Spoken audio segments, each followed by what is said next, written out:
100일.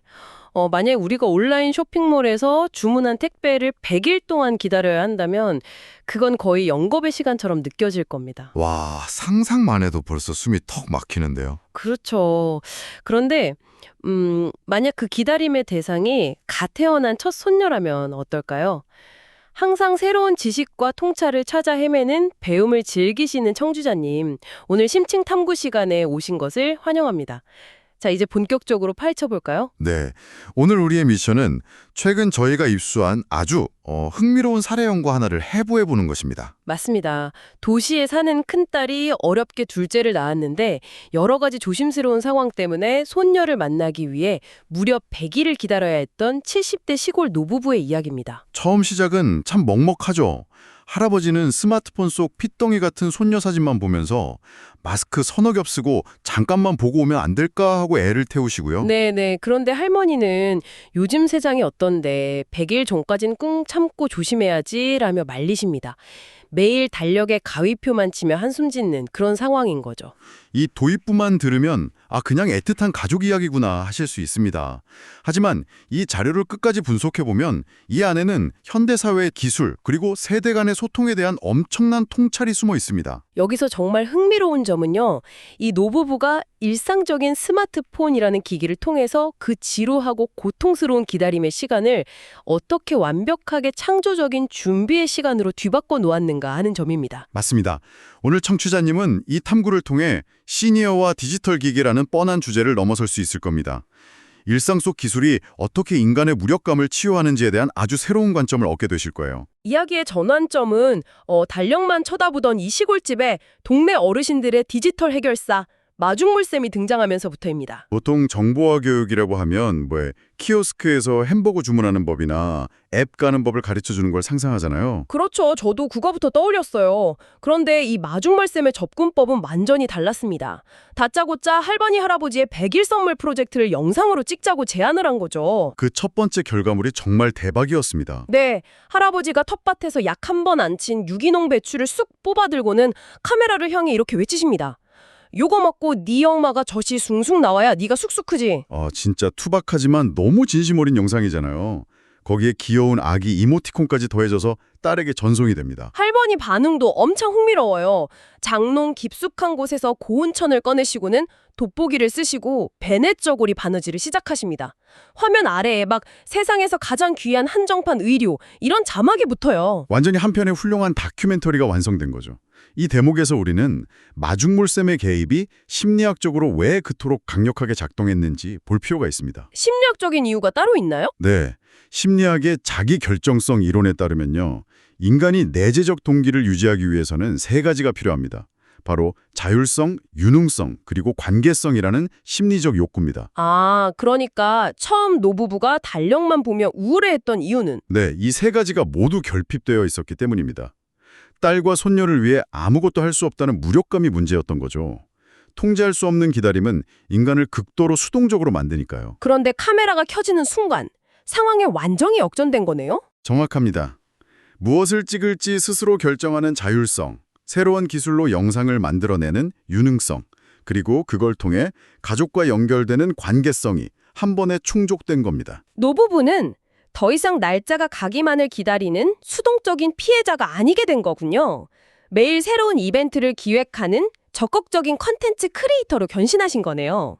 심리적인 패러다임이 완전히 뒤바뀐 거죠. 거기에 두 분이 손가락 하트를 만들며 사랑의 챌린지를 하다가 쑥스러워서 NG를 3번이나 냈다는 비하인드 스토리도 딸한테 보내줬잖아요. 영상을 받은 딸이 눈물을 흘리면서도 빵 터질 수밖에 없었을 겁니다. 여기서부터 진짜 흥미로워지는데요. 이 일회성 이벤트가 아예 장기 프로젝트로 진화합니다.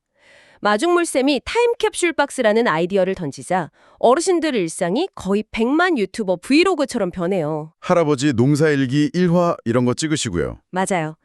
셀카봉 쥐고 방울토마토 지지대 세우시면서 요놈이 너처럼 하루가 다르게 쑥쑥 크는구나 하시고요.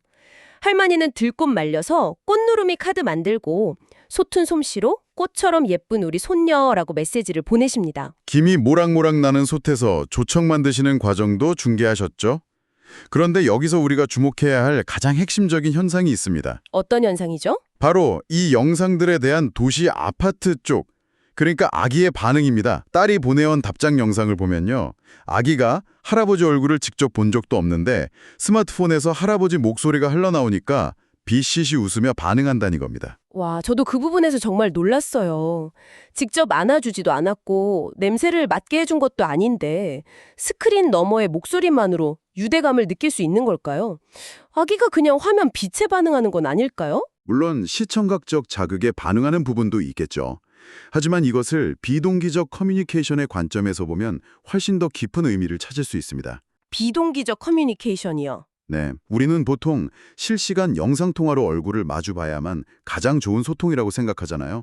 페이스타임 같은 거요. 네, 보통 그렇게 생각하죠. 하지만 시니어 세대에게 실시간 영상통화는 때때로 상당한 인지적 부담을 줍니다. 카메라 각도도 맞춰야지, 내 얼굴도 신경 쓰이지, 상대방 말에 즉각적으로 대답도 해야 하니까요. 아, 맞아요. 저희 부모님과 영상통화할 때도 보면 항상 카메라 렌즈를 못 찾으셔서 제 화면에는 이마나 거실 천장만 10분 동안 떠 있다가 끝나는 경우가 많거든요. 바로 그겁니다. 그런데 시간차를 두고 주고받는 비동기적 영상 편지는 그런 압박감을 없애줍니다. 실수하면 다시 찍어가며 자신들의 최고의 순간을 편집해서 보낼 수 있거든요. 아, 그러네요. 수신자인 딸과 아기도 가장 편안한 시간에 그 영상을 반복해서 틀어놓을 수 있고요. 맞습니다.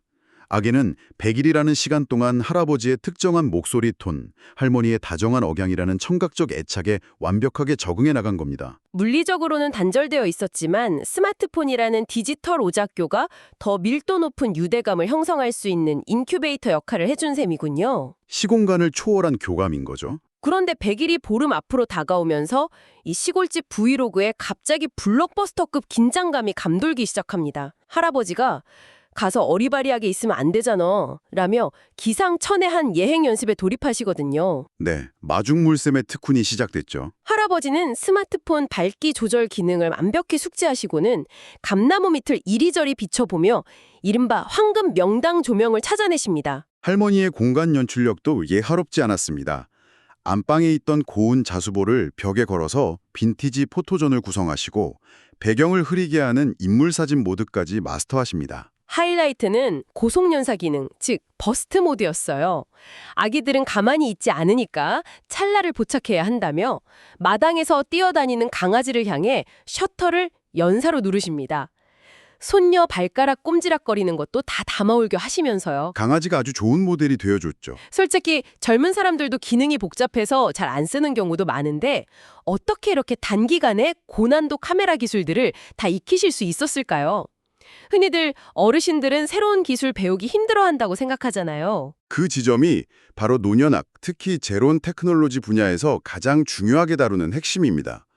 우리는 종종 시니어들이 스마트폰을 어려워하는 이유가 시력 저하나 인지적 노화 때문이라고 단정 지어버립니다. 기계 자체를 다루기 벅차하신다고 생각하죠. 하지만 이 사례는 아주 다른 진실을 말해줍니다.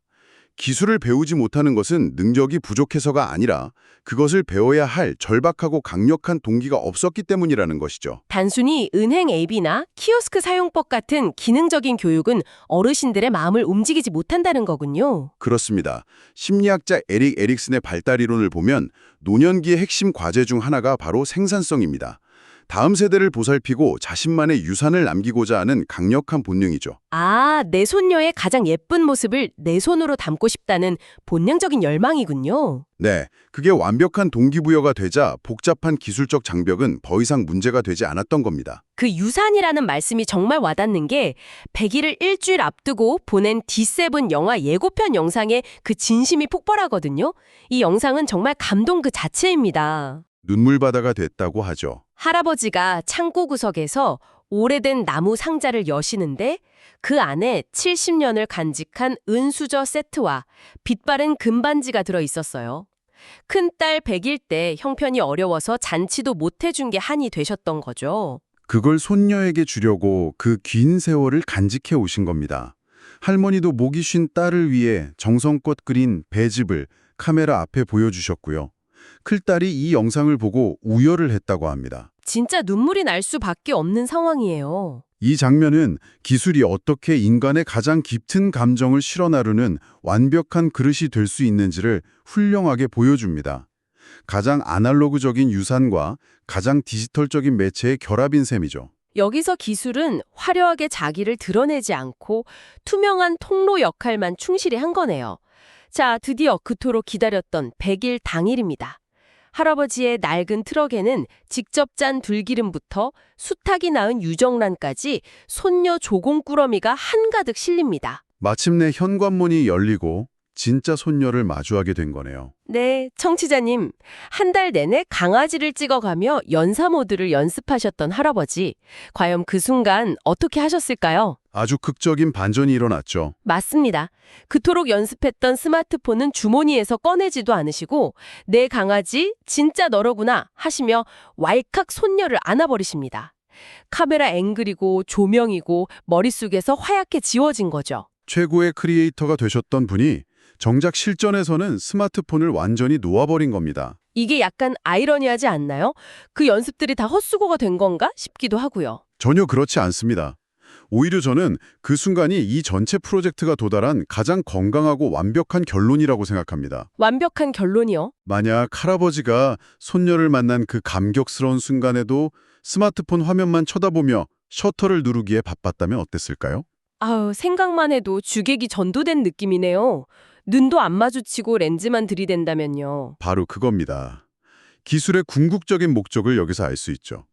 기술이 아무리 발전해도 그것은 결국 사람과 사람을 연결하기 위한 다리일 뿐입니다.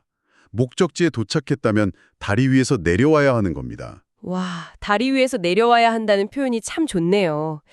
스마트폰을 조용히 내려놓고 아이의 체온을 직접 느낀 그 순간 기술은 자신의 역할을 완벽하게 수행하고 무대 뒤로 퇴장한 거군요. 맞습니다. 진짜 사람의 온기라는 종착지에 무사히 도착한 거죠. 물론 할머니께서는 연습하신 인물 사진 모드로 인생샷을 남겨주시는 활약을 하셨지만요. 맞아요. 할미가 이제 사진작가 다 됐어 하시면서 잔치 분위기를 띄우셨죠. 그리고 하이라이트는 온 가족이 모여 앉아 시골에서 보내온 지난 100일간의 디지털 앨범을 상영했던 순간이었습니다. 다들 부둥켜 안고 울고 웃었다고 해요. 그동안의 모든 기다림이 완벽하게 보상받는 순간이었겠네요? 잔치가 끝나고 집으로 돌아오는 길에 할아버지가 마중물쌤에게 메시지를 보냅니다. 아기가 할아버지의 투박한 엄지손가락을 꽉 쥐고 있는 사진과 함께요. 기다리는 법을 알려줘서 고맙네 라고요. 참 통찰력 있는 마무리 인사입니다. 기다리는 법을 알려주었다는 말의 의미가 아주 큽니다. 우리는 보통 디지털 문해력이라고 하면 앱 버튼을 잘 누르는지, 기기를 얼마나 빠르게 조작하는지를 따지잖아요. 네, 기술적인 숙련도를 보통 생각하죠. 하지만 이 사례가 던지는 진짜 질문은 이곳입니다. 일상 속 통제할 수 없는 기다림의 두려움을 기술을 통해 어떻게 호기심과 사랑의 언어로 번역해낼 것인가 하는 점이죠. 기계의 사용법을 넘어 차가운 픽셀을 통해 내 진심의 온기를 온전히 전달하는 법을 깨닫는 것. 그것이 진짜 인생의 디지털 리터러시일 수 있겠네요. 정확합니다. 지루함이나 두려움을 호기심과 사랑으로 바꾸는 것, 그게 바로 일상 속에서 발휘할 수 있는 가장 위대한 기술의 가치입니다. 자, 그럼 이 모든 게 도대체 우리에게 어떤 의미일까요? 청취자님, 오늘 이 따뜻하고 뭉클한 심층 탐구를 들으시면서 어떤 생각이 드셨나요? 손에 들린 그 스마트폰이 단순한 정보 소비 기계인지 누군가와의 사랑을 이어주는 오작교인지 한 번쯤 돌아보게 되지 않으셨나요? 기술은 결국 사용자에게 어떤 동기가 부여되느냐에 따라 우리를 수동적인 피해자에서 능동적인 창조자로 바꿀 수 있는 엄청난 잠재력을 지녔습니다. 깊이 공감합니다. 우리 인생에는 취업, 만남, 혹은 어떤 목표를 향해 막연히 기다려야만 하는 수많은 100일들이 존재합니다. 청취자님, 여러분은 지금 그 기다림의 시간을 그저 억지로 견디며 달력에 가입표를 치고 계신가요? 아니면 다가올 주인공을 맞이하기 위해 나만의 사전 축제로 만들며 다큐멘터리를 찍고 계신가요? 한 번쯤 깊게 생각해 볼 만한 질문이네요. 오늘 노부부가 보여준 이 기다림의 마법을 떠올려 보시면서 이 질문에 대한 답을 청취자님 스스로의 일상 속에서 찾아보시길 바랍니다. 언제나 새로운 시각으로 세상을 탐구하는 여러분의 모든 100일을 응원하며 저희는 다음 심층 탐구에서 뵙겠습니다.